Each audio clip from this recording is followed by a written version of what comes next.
Hello, ladies and gentlemen, colleagues.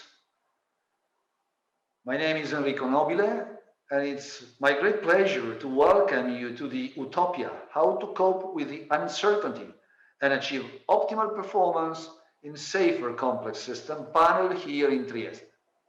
The panel has been organized under the I compute, therefore I am time of the Euroscience Open Forum, ESOF for brevity, 2020.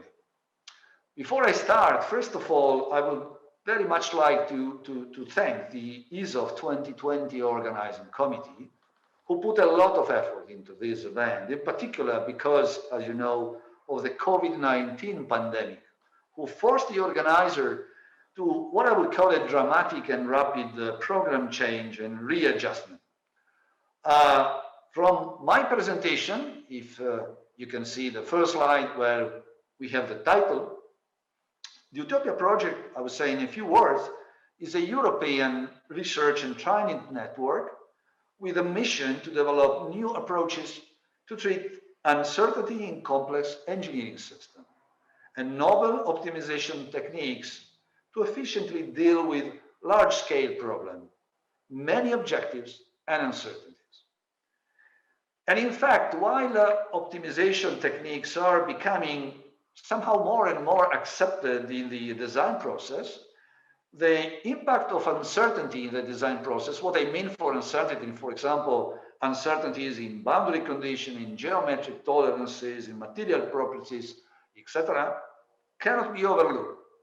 Otherwise, it can lead to unreliable or unsustainable design solutions. The traditional approach based on safety margins is not adequate for the growing complexity of the engineering system we are more and more facing. And in addition, the approach may eventually lead to oversized, resource-demanding system. Although the major focus of UTOPIA is on aerospace engineering, because these are where systems are complex and in which optimality and reliability are of paramount importance, the relevant methodologies which are developed and searched within the UTOPIA consortium are equally applicable to an ample variety of cases where complexity and uncertainty play a major role. I can mention, for example, transportation system, water distribution, environmental remediation, and COVID-19 pandemic spreading, as you will see in the last presentation by Tome Eftimov. So, if we, a short intro to the agenda, besides the speech by myself, there will be, we have the presentation of Professor Massimiliano Basile, who is the project coordinator of UTOPIA from University of Strathclyde, UK, where he will give some information about the UTOPIA network, and more specifically, he will illustrate the major scientific achievements obtained so far. Zeno Corondi, early stage researcher and PhD student at the University of Trieste, Italy, will talk about the use of so-called surrogate or metamodel-based optimization under uncertainty and its application. Gianluca Filippi, who is PhD student at University of Strathclyde, UK, will illustrate the importance of being resilient in complex engineering systems. And finally, Tome Eftimov, researcher at the Computer System Department at the Josef Stefan Institute, JSI in Slovenia, will discuss a topic which is only apparently uncorrelated to the UTOPIA project. In fact, the title of his presentation is The Global Influence of COVID-19 Pandemic to the Food Consumption Patterns. However, it represents a very good example of collaboration within a partner institution of the project, among different disciplines, and also a relevant example of how some of the algorithm and methodology used in the Utopia project can be effectively applied in other domains. At the end of the speeches, we will have, I would say, plenty of time for a discussion, for a Q&A session. However, you will have the chance to put forward your question in the dedicated chat during the presentation. So I would like to thank you for participating in this panel and listening to my speech. And I would like to give the word now to the first speaker, which is Professor Massimiliano Vasile. Massimiliano, it's up to you. Thank you.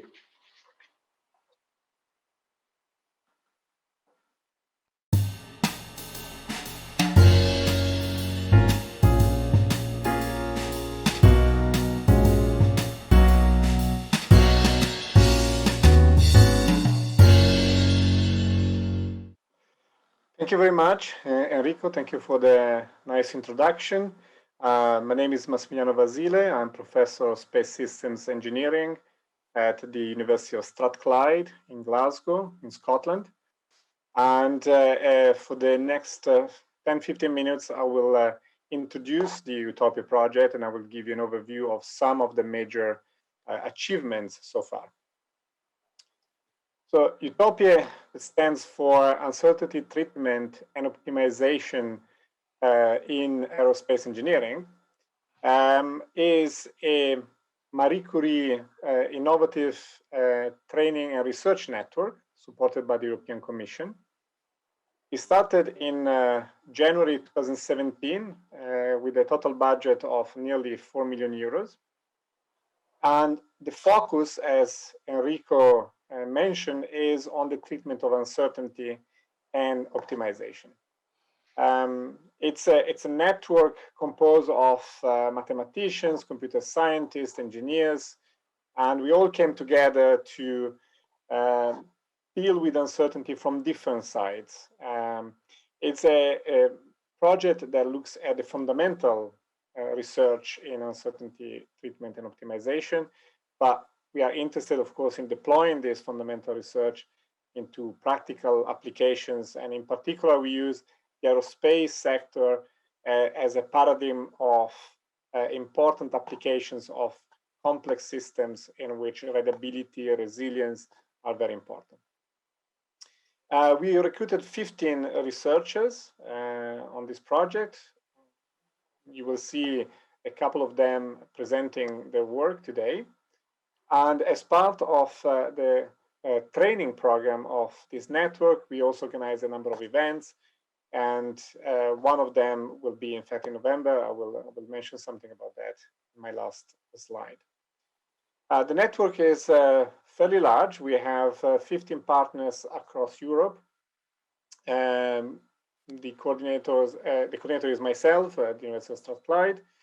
And the partners, as I said, are a mix of engineering institutions, mathematicians, and so on. And we have, of course, some people from the private sector that are providing useful examples, but also, in a way, keeping us with our feet on the ground. You see here on this map how the partners are distributed across Europe. You see that we have big companies like Airbus, we have small, medium enterprises like Esteco, we have research centers like DLR and CIRA in Italy, and a number of academic institutions. Outside Europe, we have a strong link with the University of Stanford, where there is a center that is dedicated to uncertainty treatment. And among all these partners, we had exchanges and close collaborations to achieve our project goals. The three main areas that we cover in this project are represented here. One is modeling, and modeling is very important in many areas of science because we want to build models that are representative of reality. And with those models, we want to be able to make predictions. And this is, as you read probably in newspaper, this is very important when you have a pandemic, because you want to have a model that is giving you the ability to predict how the pandemic evolves. But the other element that is very important is to quantify the uncertainty in your model. So you need to understand which elements of your model is not certain, is not deterministic, is not telling you exactly how the problem, the system that you're studying is going to evolve in the future. And that is a critical aspect of our project. We are very much interested in capturing this uncertainty so that we can make better predictions. But just predicting is not enough. We want to take a step forward in the direction of making the systems behave as we want. And here is where optimization comes into play, because optimization gives us the ability to design systems the way we want them to be. So just some of the major scientific achievements that we have obtained so far. So one thing that we decided to study as an example of a system that is extremely complex is the re-entry of objects in the atmosphere. So you can have spacecraft re-entering the atmosphere, you can have pieces of debris, so defunct satellites falling from the sky, you can have asteroids and meteoroids entering the atmosphere. And here the problem is that you want to know where these objects are going to land. As you can understand, you don't want this object to land on the head of anyone, and you want to quantify the risk associated to that. And you definitely, if you are on a spacecraft, you want to land in the right place. So this is work that was done at the von Karman Institute, for example, where they had some facilities to produce data to test basically what happens. And the problem again is to build a model that is able to predict and represent correctly the re-entry of an object. And here the challenge is to have that model so sophisticated and complete to capture all possible events happening during the re-entry, which is an extremely complex physical problem. So the other idea is to keep the model relatively simple, but then quantify all the things that we don't know, and then use this quantification in our prediction. The other elements that is quite important is to be able to capture the so-called unknown unknowns. So all the things that we cannot really model very well when we have a probabilistic model. So when you hear people doing statistics on exit polls and so on, they use models. But those models are based on assumptions. And in some cases, when you have measurements, these assumptions are not true because you don't have enough measurements, or the measurements are not good enough. So there is a class of mathematical theories called imprecise probabilistic theories. And we incorporated that in our project, and we try to find new ways of using this to improve our predictions when data are not enough. When it comes to engineering complexity and adding resilience to complex engineering systems, we develop a lot of different methods, and you will hear more about one of them later on. So we studied networks of interconnected systems. We tried to model the relationships among the systems and the uncertainty that propagates from one elements to another of this system. We use space systems in particular as, again, an example of complexity. Why? The reason is that space systems need to be reliable. They work in very harsh environments, and they need to be able to operate under a variety of conditions, and they need to be optimal in many senses. They need to be efficient, they need to be light. And so they are ideal as examples of complex systems that we want to engineer to be resilient and optimal at the same time. So we introduced, for example, innovative techniques. In this case, we use bifurcation theory, which means essentially that we try to capture if there is any catastrophic event in the lifetime of such a system. And then if we are able to design the system, to recover from this catastrophe. For example, if there is a failure, we want the system to be engineered to recover automatically. Another important thing still related to space is to be able to track objects, and this is connected to the current situation of the space environment. It is full of debris, it's full of objects flying and potentially hitting some of our major space assets.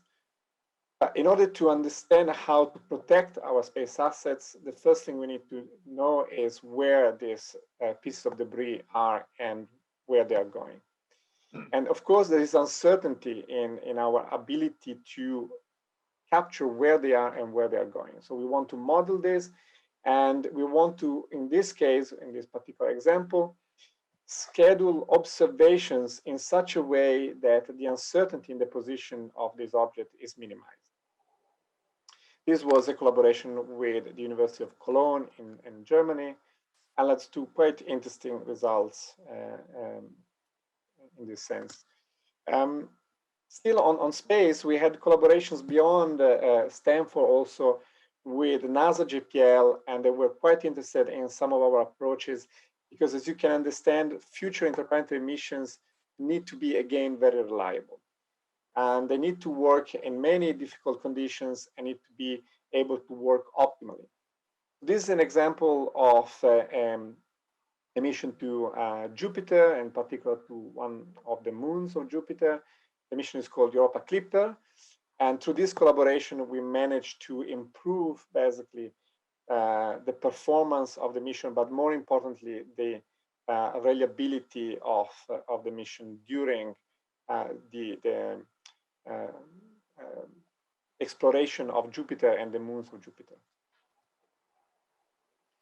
But we didn't look only at very complex applications. We developed basically a lot of methods from the ground up. That it was one of the fundamental goals of UTOPIAE. So we look into the algorithmics, we look into the mathematics of a lot of these methods. For example, we developed new methods to create surrogate models of reality. And you will hear about this in another presentation later on. So you see here a simulation in which you use essentially data to improve your model. And this can be seen, if you want, as a form of machine learning. Machine learning is a word that is very commonly used nowadays. But the essence here is that you want to have experiments that can be numerical experiments. Experiments can be experiments in a laboratory, it can be observations, to improve your model, but also to create a surrogate of what happens in reality that is fast to evaluate. Okay, so that can be put into an optimization process, and it can give us a very fast response, a very fast value of the quantity that we are interested in. So we apply a lot of these techniques, as you saw, to space, to very important problems. We use these problems as paradigms of complexity, but we also apply this problem with these methods to problems coming from civil aviation. That's another very important area in which optimality and reliability are extremely, extremely important. Of course, you want to be safe when you fly on an airplane, but you want also to have this airplane that is light, that doesn't consume too much fuel, doesn't pollute the environment. So there are a lot of problems connected to civil aviation and aircraft. And an airplane is an extremely complex system.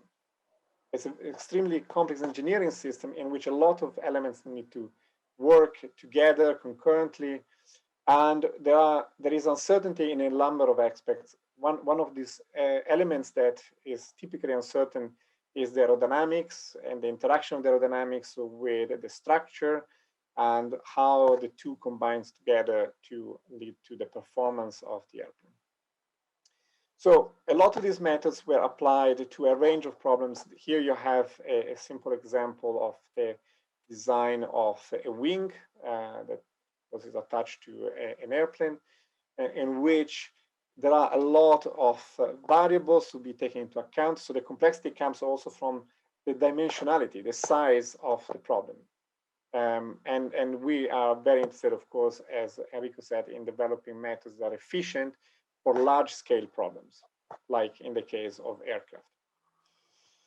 Let me conclude with the next event, and our, in fact, closing event that will be organized in November is going to be a virtual event. It was supposed to be a live event in Brussels, but is now a virtual event in which we will present a range of achievements, not just the ones that I summarize here today. The events can be attended freely if you register. And this just to let you know, if you want to know more about UTOPIAE, please let us know. This is the website. We have also a Twitter account where you can follow what we are doing. And if you want more information, please feel free to write to us to info@utopia.eu. Thank you very much.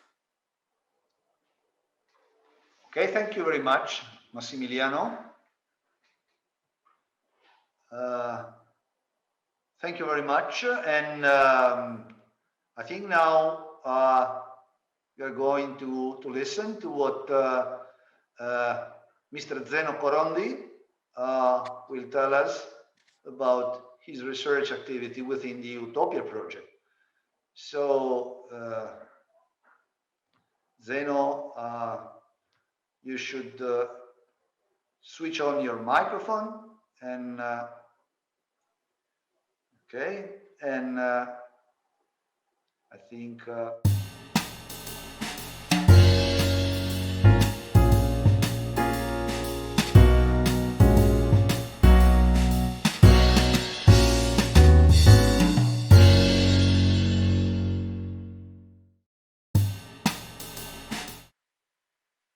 Okay, thank you, Enrico, for the kind introduction. So this is Zeno, and in the previous presentation, we saw a nice overview of the UTOPIAE network. In this presentation, I would like to go into the details of one of the investigated research topic, namely surrogate-based optimization under uncertainty. So as was introduced, I'm a PhD student in Trieste, and this conference went virtual, so you might not even check where Trieste is actually. So I'm just showing this map. The Trieste is actually in the northeast part of Italy, and we are just right on the border with Slovenia, and it's a very nice city. So whenever you have the chance to go there, just come. So going into the topic, the main research question I'm dealing with is how to design a propeller in a short time. And this is a challenging question because simulating propeller aerodynamics is expensive in terms of computational time. And to do uncertainty quantification, it is typically requiring a large number of simulations. So obviously this is problematic when you would like to have many expensive simulations and your computational budget is limited.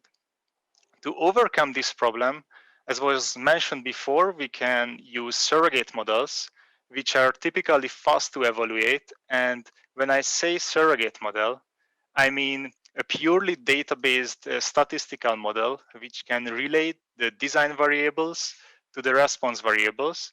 And these surrogate models, they are not really considering any physical properties of the underlying problem.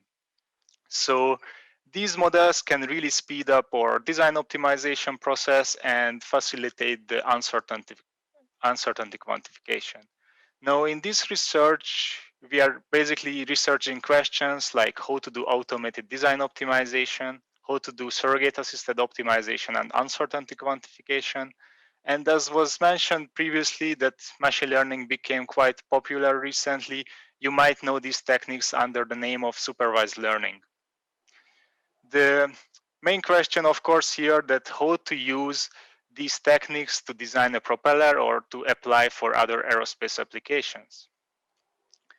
Now, the question might also arise like, why do we need to design a propeller under uncertainty?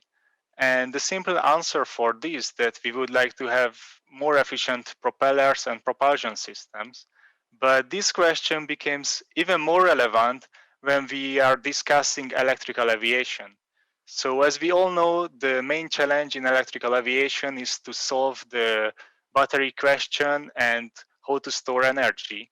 But on the other hand of the equation, we also need more efficient usage of the energy, so we need more efficient propellers.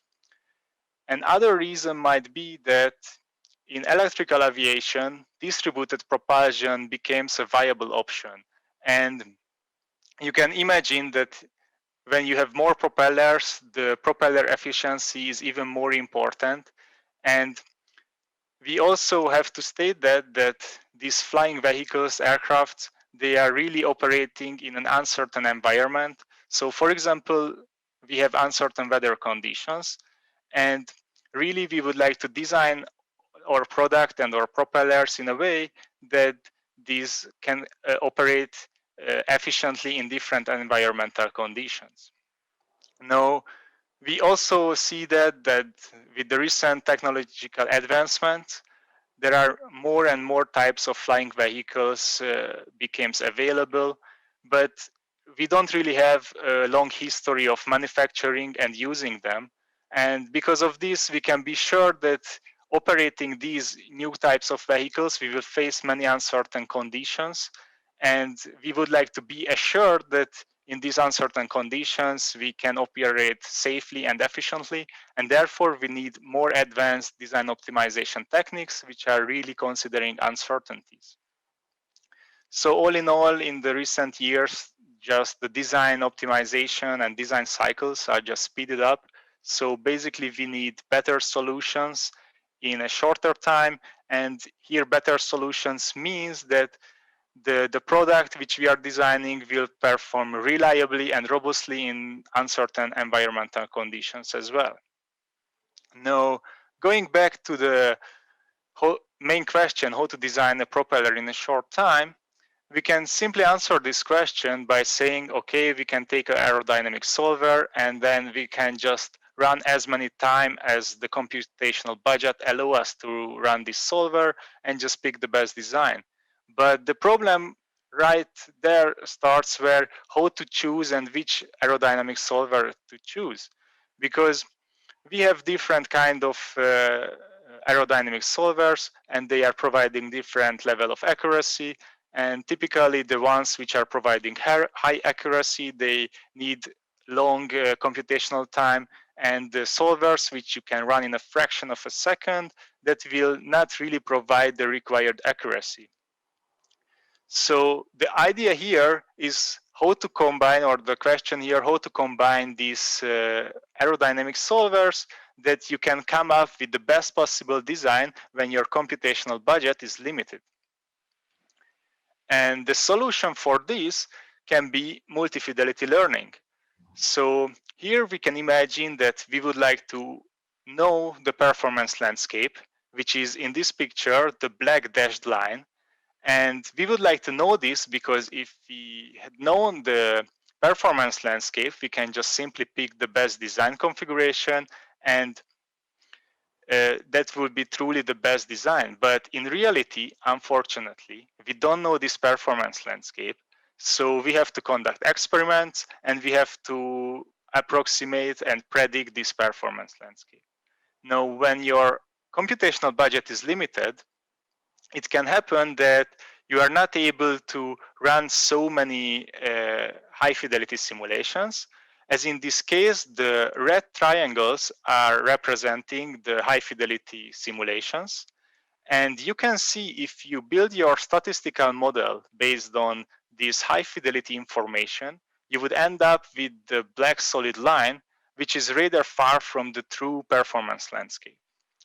Now, the nice thing, if you are able to take some information from a low fidelity aerodynamic solver, which are represented by the blue diamonds, then you can fuse this information into your statistical model and eventually come up with a better statistical model at the top level of your prediction, which is represented here by the red curve. So you can see that though the low fidelity level is quite far from the true performance landscape, still it is able to provide some useful information which can be used to improve our statistical model and eventually end up with a very good prediction of the true performance landscape. So this is a very powerful technique, and we are investigating how to apply this in designing a propeller. Now, to design a propeller, we have to pick two solvers, and on the high fidelity solver, for example, we can choose a CFD method, which typically runs under a couple of hours. And on the low fidelity side, we can choose Xrotor, for example, which can be run in a fraction of a second. Now, the whole design optimization process is basically starting there that we need a data set. Based on that, we can build our surrogate model. And in this initial data set, we will have only a few simulation and information from the high fidelity solver, as they are expensive to get, and many information from the low fidelity level. Now, based on this initial data set, we can already construct a quite good surrogate model.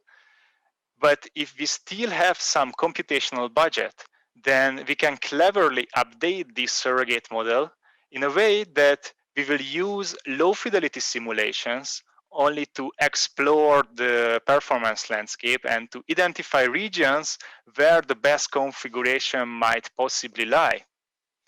And the high fidelity solver will be only used to evaluate those designs which are really promising and just really evaluating if these promising design are really giving us the predicted performance or not.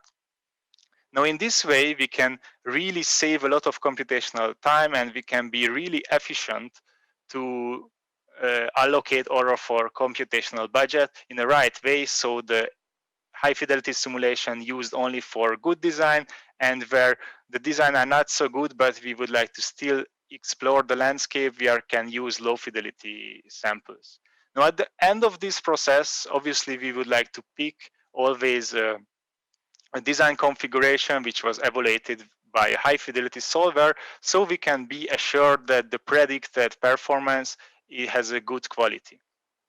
Now, here comes that how we are benefiting from the UTOPIAE network, because to build together an optimization workflow like this, it's a highly complex and hard problem. So we need to really exploit and learn from each other and have the interaction between institutions. So I think that is one of the greatest benefits of working in UTOPIAE, that here the institutions are highly collaborating together, and we have a kind of collaboration between researchers with different backgrounds, and that is a very nice thing, and I believe it's very good to work in this environment.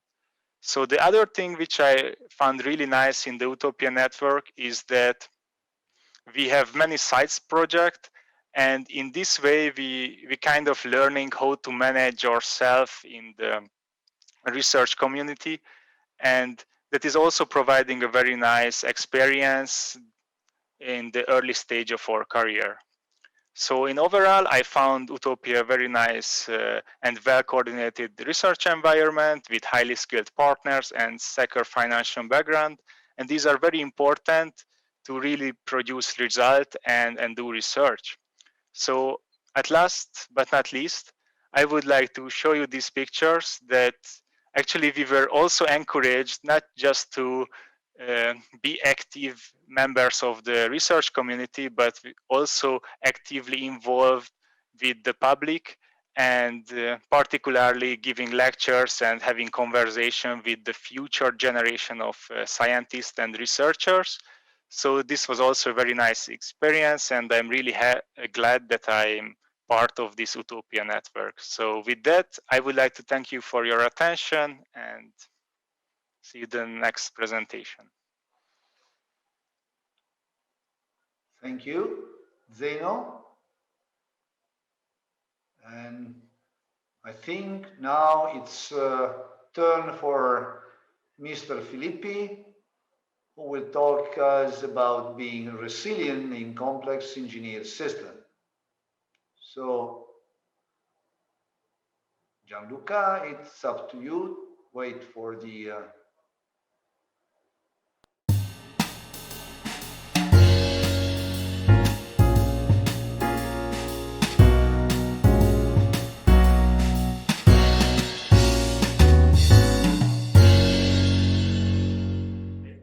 Thank you, Enrico, for the introduction, and thank you everybody to attend this presentation. With this presentation, I will try to define what is resilience and why resilience is important for complex engineered systems. To explain what is resilience, I would like to start with an example of a system that was not resilient at all. And this is the Columbia mission organized by NASA that unfortunately ended in 2003 with the explosion of the entire space shuttle and the death of all the crew. And what happened was found by the investigation board. A piece of foam from the insulation tank broke down and hit the left wing of the orbiter. And this piece of foam created a hole in the left wing of the spacecraft. This happened during the liftoff of the mission. After the mission, during the re-entry, this hole created a possibility for hot gases to enter in the structure and finally make it explode totally. The problem was that few of the people involved in the organization were aware of this hole in the wing, but they were not able to understand the possible consequences and then to take actions in order to reduce the risk. And the main reasons were found by the investigation board, and they were that there was a production pressure on the organization itself that reduced the safe margins on the design. We have to imagine a continuous trade-off between the goal of maximizing efficiency of the mission on one side and the necessity of creating safety for the crew. But of course, if we increase the production pressure, if as it increases, time and resources allocated for analysis and further studies were reduced, and then also safety margins were reduced. Another problem associated with this organization was that there were a fragmented organization of it, where there was not a central place where an engineer or a person was able to have a holistic view of the problem and the entire mission. And also there was no cross-check between decisions taken by different engineers. Another thing that the Commission found was that these problems were not specifically of the Columbia missions, but they form a pattern that is common to many complex systems. And in particular, we are interested in space systems that are complex systems and in the design process that is associated. The design process go through different phases. So we start from a phase 0, where there is an initial conceptual design, where we don't study the optimality of the final configuration, but we are only interested in the feasibility of the idea of the mission. And then we proceed through different phases, A, B, etc.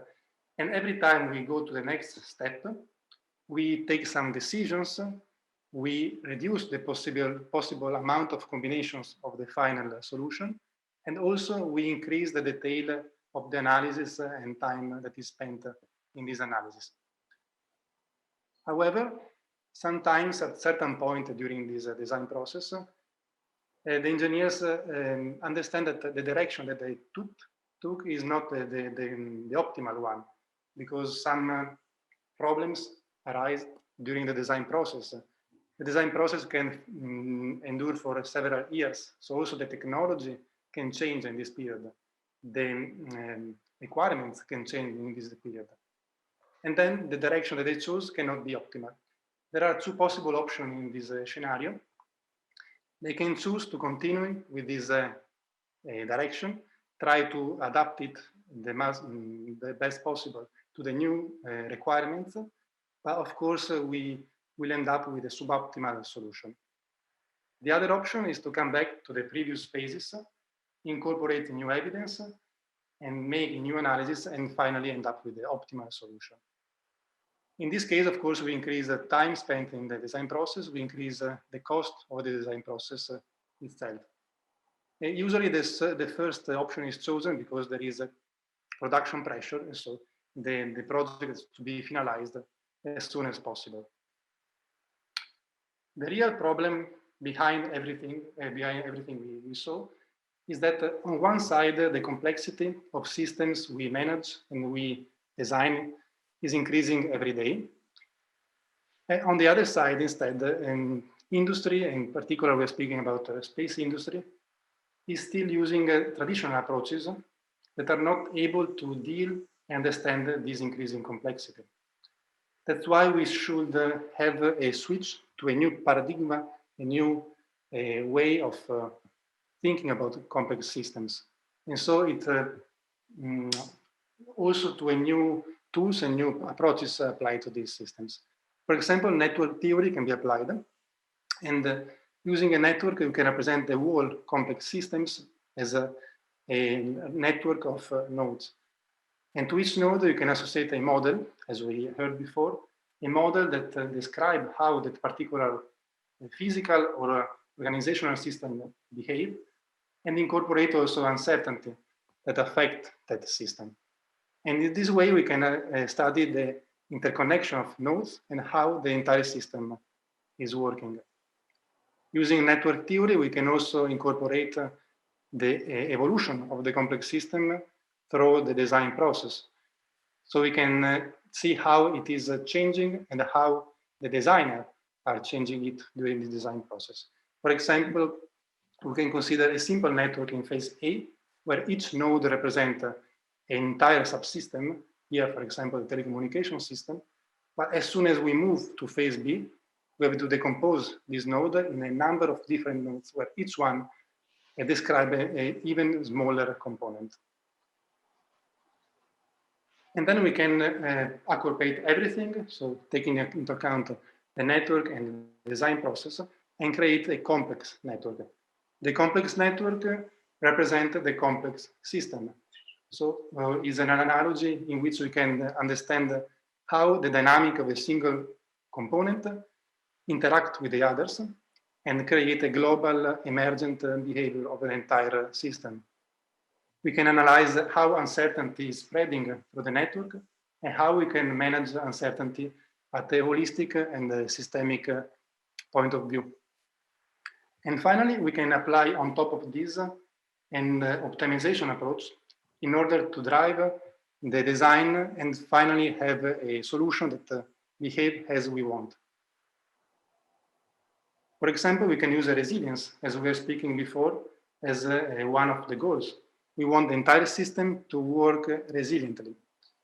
In this sense, we can accept a single node of the network, that is a single component of the system, to lose its functionality, its ability, its resilience, or to behave randomly, chaotically.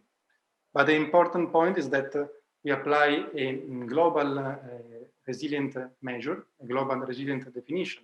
So what we are interested in is that the final solution globally will work resiliently.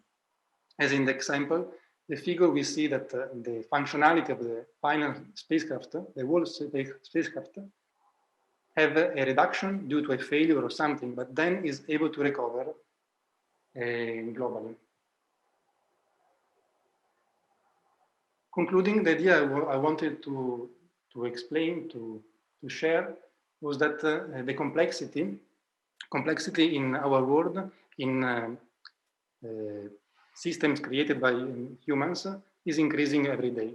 And to cope with this complexity, we need to change the way of thinking about complexity and thinking about systems. We cannot use still the linear thinking that was from the ancient Greeks, but we have to think about parallel thinking or system thinking.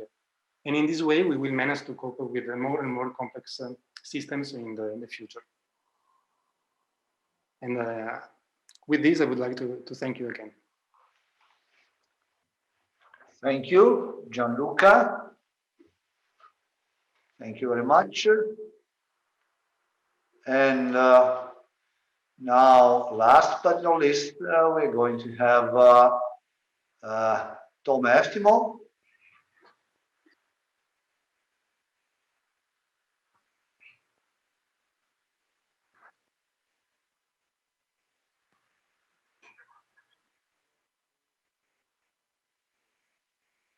Okay, hi everyone. So my name is Tome Eftimov and I'm coming from the Joža Stefan Institute in Ljubljana, Slovenia. So from the beginning, as has already been said, that our presentation is completely different from the other presentation. The topic is the global influence of the COVID-19 pandemic on the food consumption patterns. So first of all, I would want to thank my colleagues who are part from the UTOPIAE project, and they invited us to show these results here. And maybe when we are talking about different topics, we can say that they are uncorrelated or they are unrelated, but actually this is actually a proof why projects like UTOPIAE should be funded in future. Why? Because we are talking about, Massimiliano said that we are talking about uncertainty. Uncertainty is presented in the data. Data is everywhere. So maybe we can show how approaches which are developed, maybe they are developed for the aerospace scenario, but actually these kind of approaches can help also analyzing different kinds of data. So today I'm going to talk about the global influence of the COVID-19 pandemic on the food consumption patterns. The work is done by me, Gorjan Popovski, Matej Petković, Barbara Korošić-Seljak, and Dragi Kocev, and we are all from the Joža Stefan Institute, Ljubljana, Slovenia. And again, thanks you for the invitation to present this work. So the presentation is about 4 key points. It's about COVID-19 pandemic, and I think there is no need for introduction because we are all aware of it. Then we are living in the era of big data, and at the end, artificial intelligence. We can talk about machine learning, optimization, and we don't need to forget the uncertainty which is presented in the data. At the end, we're going to present results which are the COVID-19 impact on food consumption patterns. So we all know in late 2019, there was a pneumonia disease which appeared in Wuhan in China and then has spread globally. So it is known as COVID-19 pandemic. Since both lives and livelihoods were affected by the pandemic, actually the World Health Organization provided some protective measures. And one of these measures actually is the lockdown. And the lockdown affects all aspects of the human life. And when we are talking about all aspects, actually it's industry, but also the food consumption patterns. And we have done this on food and nutrition data because we are working on many projects which are related to such kind of data, but actually we want to show like how all these methods and also methods which are also developed in the UTOPIAE project can help us why we need such methods in future. So what is the idea? Actually, we work with data sets, and in our case, we work with data set which consists of textual description of recipes. And when we have textual description of recipes, we don't have ingredients, but we have only text data, the preparation process of the recipes. What we have done, we have recipes which were consumed before the quarantine. They are around 70,000, and also we have recipes that were consumed during the quarantine, which are around 10,000. So we are a computational analysis group, and our goal was, okay, how we can develop such kind of methods like computational intelligence method to help like now analyzing data which is affected by the COVID-19 pandemic. So our goal was to analyze the food consumption patterns, and for this reason, actually, we developed an artificial intelligence pipeline which is for semantic annotation in recipe tests. Actually, what we are doing, we have a textual data, we have preparation of one recipe, and then we have artificial intelligence which is built on up, and actually it's used to extract all the ingredients which are mentioned inside. And we are working with English description. So how it works like? So we have recipe descriptions, and the key point where the uncertainty of the data, the optimization is coming, is actually in the representation learning. And in the last few years, the representation learning is the most and commonly researched area in the machine learning and artificial intelligence. Because if you are aware of what people are talking embeddings, actually, and with the era of deep learning, we can achieve really nice results. So what is the idea? We have textual description of the data, but actually we can understand the text as humans, but the computer cannot understand them. So we need to find some representation of this data, and how we can find this representation of the data, actually, it should be as numbers because the computers are really well in numbers. So the idea of representation learning is to convert the textual data in, as a set of numbers. So where the optimization is coming and where the uncertainty of the data, or as we said before, we are looking like for optimal performance results. Actually, in our case, we are using like different representation learning method that can be used for textual data. And because all of these methods have their own parameters that should be tuned. So in order to achieve better performance results, actually we are performing optimization to find the best parameters that can be used. What is the end goal? The end goal is actually to extract the ingredients from the text and also to predict the category of the recipe. So it is for breakfast, lunch, it's a dinner, or we have drinks. So we have, I think, 5 categories. So this is only one example. For example, this is a text from one recipe: mix the cream cheese, beef, olives, onion, and Worcestershire sauce together in a bowl. So if we read this, actually, what is the idea? Okay, now give us this pipeline which handle like this uncertainty in the textual data. We'll find the best representation as numbers, and at the end, when we run this artificial intelligence pipeline, we'll have like the result. Okay, cream cheese, and also we have the semantic tags. Like these are the tags which set about cream cheese. We have beef, olives, onion, and also we have this sauce. So how the methods work, like, as I said before, I'm not going into details, but the idea is that we try different representation learning methods. Actually, they have a lot of parameters, and because they have a lot of parameters, we are using methodologies that can help us to find the best parameters in order to achieve the best performance results. And if you imagine about the previous presentation from Zeno and Gianluca, and they are talking about more models and like more in details mathematically, we can say that such approaches actually are used to find the best parameters. So in our case, we use several representation learning methods. We use back-of-Lord, Ngram, term frequency inverse document, then doc2vec, BERT, which are really famous nowadays, and Google work based on them. We have XLNet, and we have more robust BERT. So first of all, we have an annotated corpus. What I mean by annotated corpus, we have recipes, and these recipes are exactly annotated, where we can find ingredient, and the semantic tags are coming from one food standard, which follows a hierarchy. So what we have done, we train a hierarchical multi-label classification models, and actually we compare the results with also flat classification models. In our case, the best model is obtained when we use combination of back-of-words together with term frequency, inverse document frequency embeddings. So we have accuracy around 85%. And this is actually the first model which was built in this domain, because till now, when we are talking about these biomedical predictive studies and analysis, actually we have a lot of work which is done in phenotype, in genotype information, and all this work is based on uncertainty methods, like behind uncertainty in the data. But this was the first time when food data was analyzed on such a way, because till now we don't have an annotated corpus. So what are the results of such analysis? As I said, we use this method. We have like these 2 data sets before the quarantine and during the lockdown, what people are eating, because actually people, there was one category and also hashtag when people annotate their data in order to know that this is like what is consumed during the quarantine. So what are the results? We found that, for example, pulses like beans, chickpeas, then dark beans, they are eating like 300% more.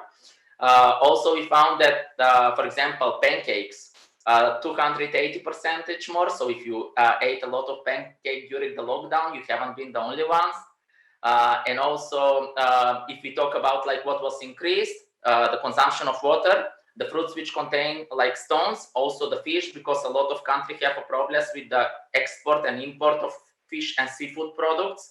And they are really nice results. And actually the results were coming from the discussion which was led by the Food and Agriculture Organization. So what was available as theory, it was also visible by the results. So if you have some question about this today, actually the paper was published in the first ranked journal about food science in the world. So if you have more questions and more details about the results, I'm happy to share with you also the link. So what was the conclusion? Actually, we develop an artificial intelligence-based methodology that can help understand the COVID-19 impact. Why these results are important? Because if we talk about from analysis of the domain, we can say that these results may have further consequences related to the human environment health. And also, for example, we can look them as indicators for some post-lockdown health issues. Also, they are important for policy makings. And at the end, as I said from the beginning of my presentation, so the methods that are used to perform this kind of analysis actually are easily transferable in the optimization domain. So maybe they are machine learning. It's more machine learning, but actually to find the best parameters, we should use some optimization methods, and we should be care about the uncertainty of the data which is presented, because at the end, data is everywhere. We just need to find approaches and methodologies to know how to handle it, and also to have some good results at the end, because we should help the society. Thank you very much. Thank you very much, Tome. Thank you very much, Tome, for the interesting presentation.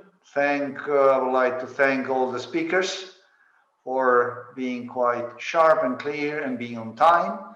So let's check if there are any questions coming from the attendees.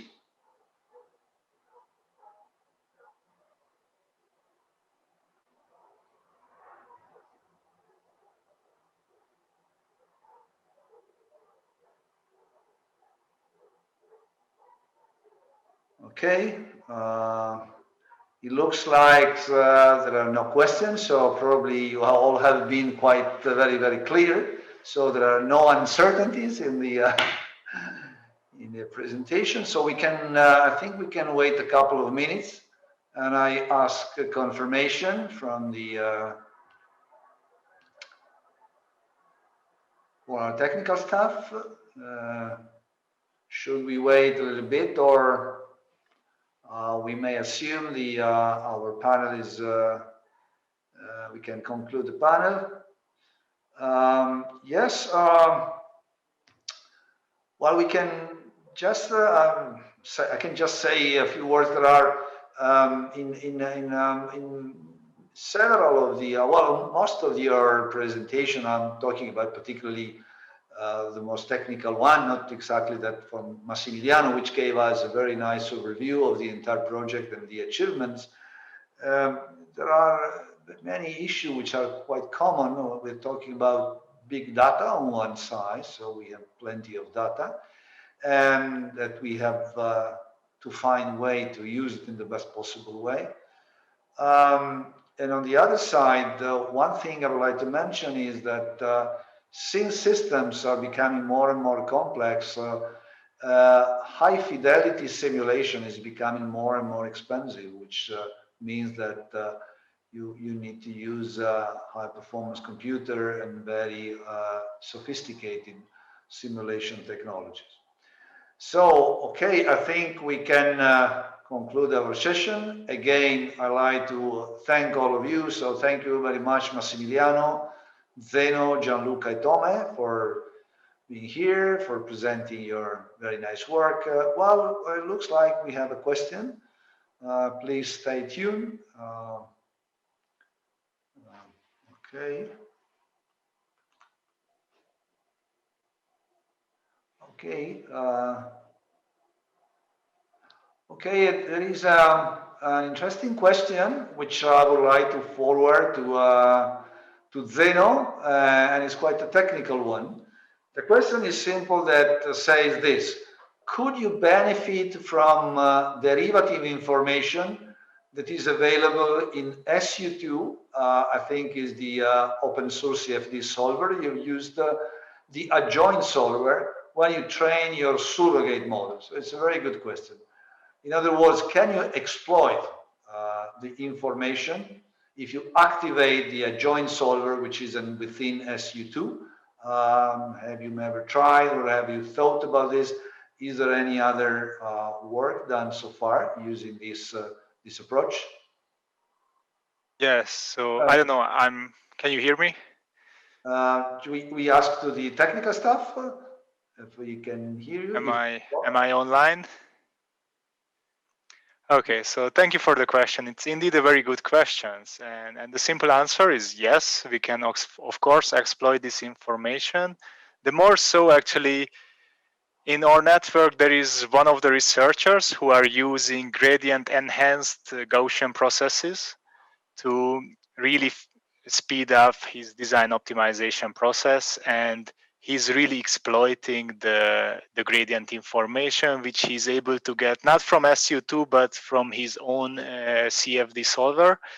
But this is the case for SU2 as well. So adjoint solvers are indeed very important in the CFD community, and the gradient information can really enhance and improve the surrogate quality. That is true. So that is clear.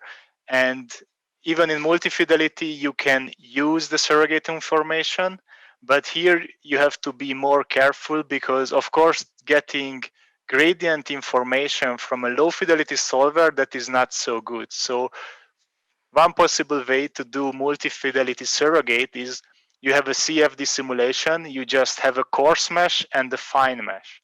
So when you would like to get the gradient information from a low fidelity mesh, from a coarse mesh, then that might be not so accurate. So you have to be more careful with this information, but I think if you have high fidelity gradient information, that is very valuable. So, thank you very much, Zeno, for your answer. Let's see if there are any other questions. We ask our kind technical staff, and I wish to thank the technical staff which assisted us in a very very effective way. So my sincere thanks. So there are no. It looks like there are no other questions, and if technical staff agree, we can close here the panel. We can wait just a couple of minutes, let's say, anyway. So. Okay, so thanks again. Thank you very much. Thank to all attendees who have the patience to attend this panel, and all the best for the continuation of the EASE of 2020 program. Bye-bye. Thank you. Thank you. Thank you, Enrico.